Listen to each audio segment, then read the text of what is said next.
Good morning everyone. Now today I am going to start with the new chapter, Language of Chemistry, chapter number 5.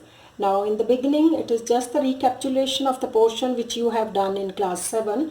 That is what is a symbol? Symbol means a short name of an element or an abbreviation used for the name of the element. That is what is a symbol.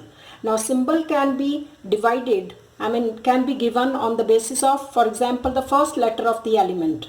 That is, for example, oxygen, the first letter of oxygen is O, so its symbol is O.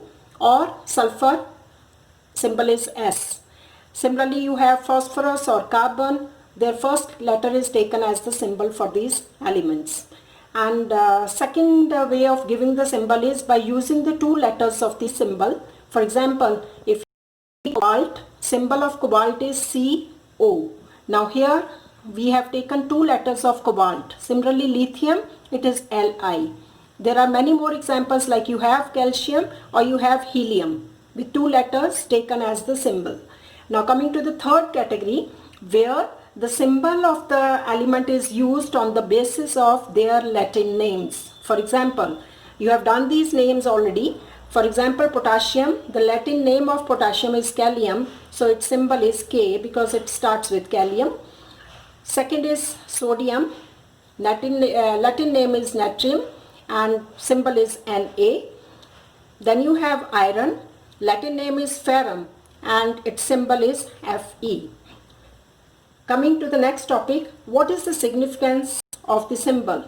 A symbol represents the name of the element, an atom, or it is very convenient to use the symbol to write the name of the element. For example, if I take the example of sodium, it is the name of a element sodium, and it is having one atom of sodium, and it is very conveniently used as symbol as Na. So it is the short representation of the symbol as Na for sodium element. Topic is about the valency, and this topic you have already done in atomic structure chapter also, but let's recapitulate the points here again. Now here valency means the number of electrons an atom of an element can donate or accept or share to become stable. Now stability, I have told you already, in stability means attaining 8 number of electrons in the outermost shell, or it can be an exceptional case where you have the 2 number of electrons in the outermost shell which become stable. For example, you have hydrogen or you have helium.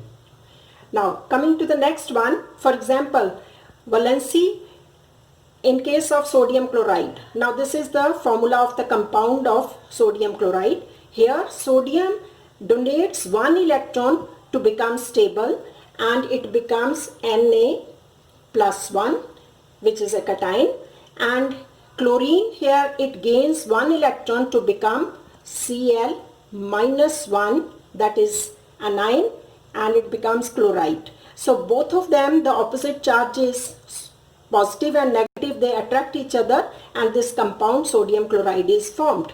So plus 1 here is the valency of sodium and minus 1 here is the valency of chlorine. Coming to the next topic, elements with variable valencies means elements which have more than one valency as variable valent elements, or you call them as elements with variable valencies.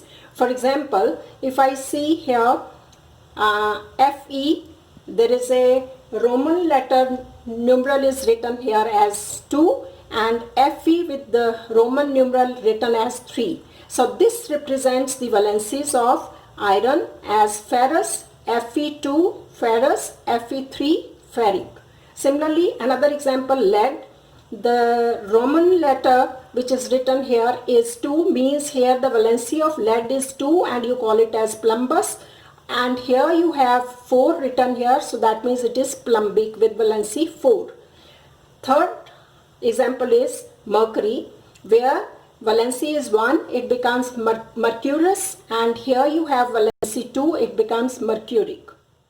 This means charged atoms, or you can say when an atom gains electrons, it becomes a charged particle called ion. They can be positively charged ions or negatively charged ions. Now positively charged ions are called cations, whereas negatively charged ions are called anions. Now these cations which are positively charged, they are formed after losing the electron. That is why Na+1 has been formed, which is a cation. For example, here chlorine has gained one electron, so it is negatively charged ion and you call it as anion. And the naming of these negatively charged ions is ending with IDE. For example, like chlorine, after gaining one electron has become chloride. Similarly, there are more examples, like you have sulfide, it will gain 2 electrons to become sulfide.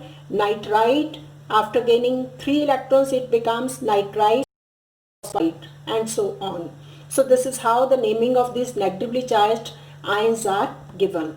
Coming to the next point, now depending upon number of atoms in an ion, we divide ions under 2 categories. Now this is based on the number of atoms present in an ion. One is monoatomic ion, or you call it as simple ion. The second one is polyatomic ion, or you call it as compound ion.